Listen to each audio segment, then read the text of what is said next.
আসলে বাংলাদেশের প্রেক্ষাপটে দীর্ঘদিন ধরে কিন্তু নির্বাচনটা একটা উৎসবের মতো এবং এই নির্বাচনটা এমন একটা নির্বাচন, সেটা স্থানীয় সরকার, পার্লামেন্ট বা অন্য যে কোনো ধরনের নির্বাচনে কিন্তু সমস্ত মানুষ একটা সময় এরা সেই ব্রিটিশ আমল থেকে কিন্তু মানুষ এইটার উপরে একটা আনন্দমুখর পরিবেশই করে।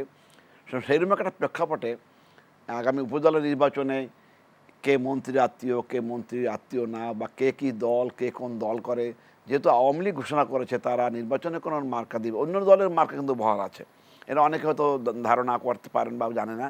অন্যান্য দল তাদের প্রতীক কিছু করতে পারবে, ইচ্ছা করলে নাও করতে পারবে, কিন্তু আওয়ামী লীগ কোনো মার্কা দিবে না।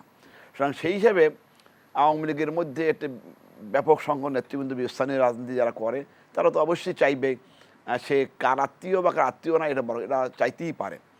আর ঠিক একইভাবে বিএনপির অনেক নেতৃবৃন্দ নির্বাচন করছেন, এবং যেহেতু এটা স্বতন্ত্র নির্বাচন, তারা হয়তো সেইভাবে তাদের প্রতীক থাকলেও তারা হয়তো স্বতন্ত্র সেভাবে করবে, এবং সে জায়গায় হয়তো দলীয় মনোনয়ন তারা বা দলীয়ভাবে মনোনয়ন দেওয়ার সিদ্ধান্তের বিপক্ষে তারা।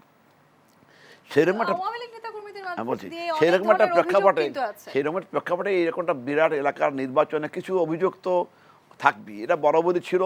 এটা ধরেন কিছু স্থানীয়ভাবে কিছু রাজনীতিগতভাবে কিছু মারামারি তো হচ্ছেই, এবং হওয়াটাই মানে এটা যেখানে দলীয় হাইকমান্ডের সুস্পষ্ট নির্দেশনা আছে, এরপরেও আসলে এই ধরনের অন্তর্দলীয় কোন্দল আমরা কেন দেখছি? আসলে তো ধরেন কেন্দ্রীয় পর্যায়ে নির্দেশনা দিলে একেবারে গ্রাম পর্যায়ে ইচ্ছা করে সব কিছু নিয়ন্ত্রণ করা যায় না, কারণ বাংলাদেশ একটা বিরাট দেশ, এত বিরাট জনসংখ্যা, এবং সেইভাবে আমরা তো এইটা আওয়ামী লীগ তো তার প্রশাসনিক কায়দা কিছু করছে না।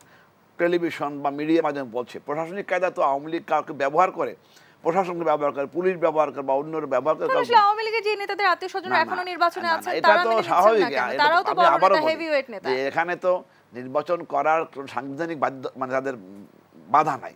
আওয়ামী লীগের মাননীয় প্রধানমন্ত্রী এবং আওয়ামী লীগ সাধারণ সম্পাদক যে বক্তব্যটা দিয়েছেন সেটার প্রতি সম্মান করে অনেকেই নির্বাচনে, বিশেষ করে মন্ত্রী এমপিদের ছেলে বা তার ওয়াইফ, এ ধরনের বিষয়টাই মেনলি এখন আওয়ামী লীগ। কিন্তু এছাড়া অন্য আত্মীয়স্বজন ইলেকশন করতে পারবে বা না পারবে, এটা আওয়ামী লীগের সিদ্ধান্ত। এটা খুব ব্যাপক আকারে, কিন্তু স্বাভাবিক এই ধরনের ঘটনা খুব ব্যাপক আকারে না। কিন্তু খন্দকার মাসুকুর রহমান, আওয়ামী লীগ বলতে চাইছে তাদের ভিতরে যে অন্তর্দলীয় কোন্দল হয়েছে কিংবা উপজেলা নির্বাচনকে ঘিরে আমরা যে এই ধরনের সংঘাত সহিংসতা দেখেছি সেটি ব্যাপক নয়, কিন্তু বিএনপিতে আমরা ব্যাপকভাবে বহিষ্কার হতে দেখেছি। প্রায় 80 জনের মতো নেতাকে ইতিমধ্যে বিএনপি উপজেলা নির্বাচনে অংশগ্রহণ করবার জন্য বহিষ্কার করেছে। বারবার বিএনপি বলছিল এই সরকার অধীনে তারা নির্বাচনে অংশগ্রহণ করবেন, এরপরেও 80 জন নেতা কি করে আসলে দলের সিদ্ধান্তের বাইরে গিয়ে নির্বাচনে অংশগ্রহণ করলেন? দেখেন,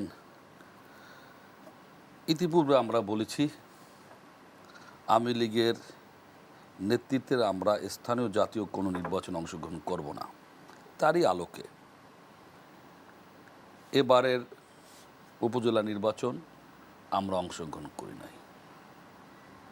আমাদের দলের থেকে তৃণমূল পর্যায়ের কিছু নেতা বা কর্মী অংশগ্রহণ করেছিল বা করছে। আমাদের বিএনপির গঠনতন্ত্র মোতাবেক তাদের বিরুদ্ধে শাস্তিমূলক ব্যবস্থা গ্রহণ করা হয়েছে।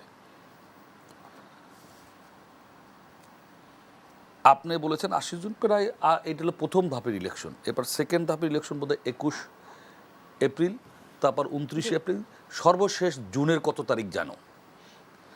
আমরা তো ইলেকশন অংশগ্রহণ করবো না। পক্ষান্তরে আমি যেটা বলতে চাই, যদিও সেটা আওয়ামী লীগের নিজস্ব ব্যাপার, তারা আওয়ামী লীগই স্থানীয় সরকার নির্বাচন রাজনৈতিক পরিচয়ে হবে আইন করেছে। আইনটা এখনো বলবৎ। প্রতীক বরাদ্দ দলের থেকে হবে। তখন আমরা এটাকে প্রতিবাদ করেছিলাম। বন্ধুবর যথার্থই বলেছেন, স্থানীয় সরকার নির্বাচনে এদেশে একটা উৎসব মুখর পরিবেশে হতো।